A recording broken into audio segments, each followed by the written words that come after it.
Hello everyone!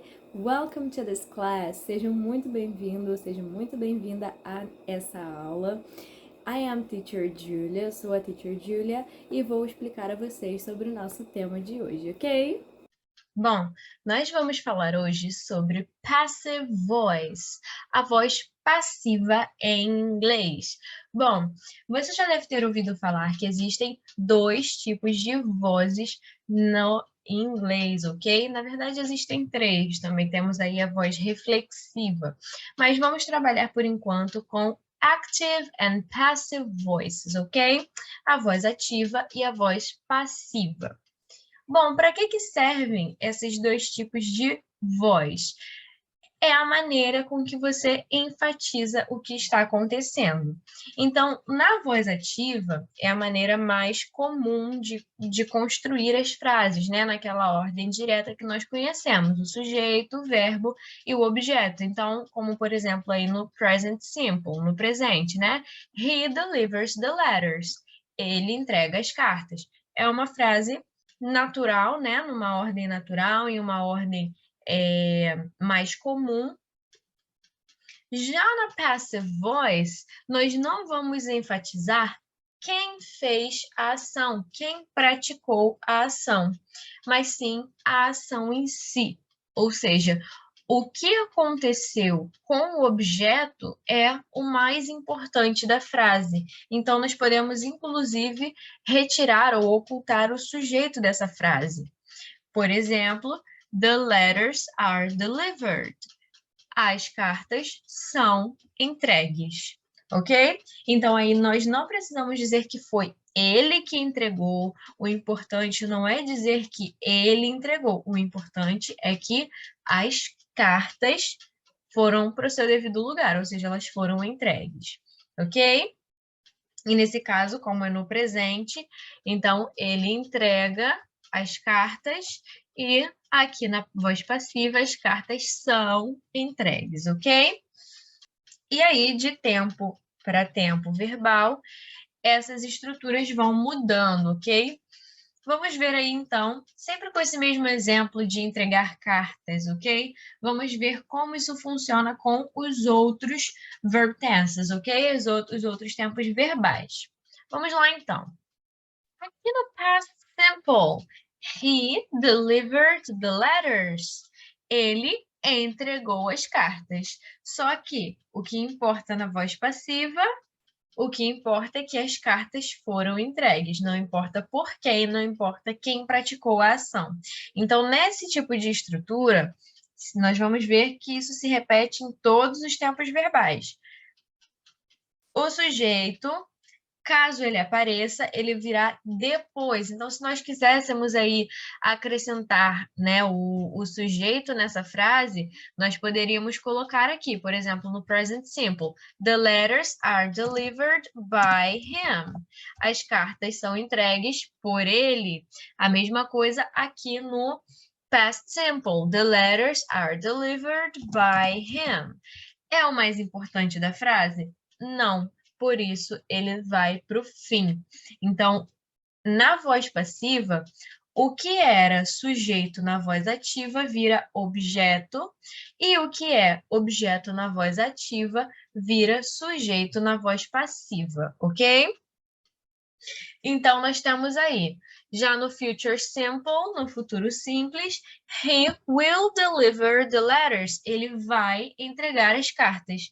Mas na voz passiva, nós não queremos saber que é ele que vai entregar. Nós queremos saber se elas vão ser entregues. Então, sim, the letters will be delivered. As cartas serão entregues. Podemos também colocar the letters will be delivered by him, mas não é necessário, ok? É uma coisa opcional, porque o mais importante já foi dito, que elas serão entregues. Essa é a mensagem que a pessoa precisava. Present continuous.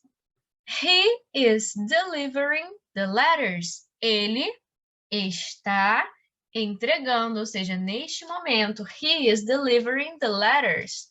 passive voice, the letters, que é o objeto na voz ativa, se torna sujeito na voz passiva. Então, the letters, as cartas, are being delivered. Por que a alteração aqui no verbo, ó, verbo to be? Is delivering, are being delivered. Porque aqui na voz ativa, esse verbo to be, is, ele está se referindo a ele, porque é quem está praticando a ação. Então, ele está entregando. Já aqui na voz passiva, as cartas, elas, plural, ok? Are, elas estão, they are being delivered. Então, elas estão sendo entregues. Aqui, no caso, como esse the letter se torna o sujeito, esse verbo vai concordar com ele. Então, as cartas estão sendo entregues. Past continuous agora. He was delivering the letters. Mesma coisa do present continuous, a diferença é que ele estava. Ele estava entregando. He was delivering. E aqui, na voz passiva, the letters were being delivered. Mesma coisa, a alteração aqui do singular para o plural é simplesmente porque antes, na voz ativa, estava concordando com o sujeito ele, só que agora, na voz passiva, o sujeito passa a ser as cartas, the letters, ok? Que é o nosso foco. Agora, going to, que também indica futuro, ok? Então, he is going to deliver the letters. Voz ativa. Ele vai entregar, ou ele está indo entregar as cartas. Agora, na voz passiva, the letters are going to be delivered. As cartas estão para serem entregues, ou elas vão ser entregues, ok? É bem parecido com will, a diferença é que a gente troca por going to. Mesma situação aqui do present e past continuous. O verbo to be muda de is para are, porque o sujeito muda de he, singular, ele, para the letters, plural, as cartas, ok? Present perfect. He has delivered the letters, ok? He has delivered. Então, ele tem entregado as cartas. E na voz passiva, the letters have been delivered. As cartas têm sido entregues. Ok? Não importa se foi ele, se foi outra pessoa, o que importa é que elas têm sido entregues e essa é a mensagem a ser passada. Past perfect, he had delivered, na voz ativa, e the letters had been delivered, na voz passiva. E essa estrutura aí, ela é bem parecida também com present perfect. A diferença também está no tempo verbal. Então, has delivered, had delivered. Have been delivered, had been delivered. Ok? Infinitive, no infinitivo. A mesma coisa, vamos mudar somente esse verbo principal, porque ele muda na concordância. Então, he has to deliver, ele tem que entregar. E aqui, the letters have to be delivered. As cartas têm que ser entregues, ok? E nós também temos aí voz passiva com verbos modais, modal verbs. Já falamos sobre eles aqui e agora estamos acrescentando a questão sobre a voz passiva. Então vamos lá, olha.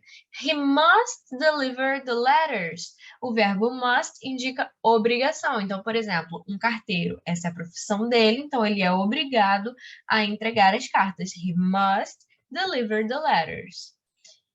Agora, se nós não quisermos enfatizar he, ele, nós vamos dizer que as cartas precisam, elas têm que ser entregues. Então, the letters must be delivered. Imagine aí um atraso na companhia, né? Nos carteiros. E aí, as cartas precisam ser entregues, não importa quem entregue, mas precisam entregar, ok? So the letters must be delivered. Yes? Muito bem, então espero ter ajudado você a entender melhor sobre o tema da nossa aula de hoje, ok? See you next class. Vejo você na nossa próxima aula. Bye bye!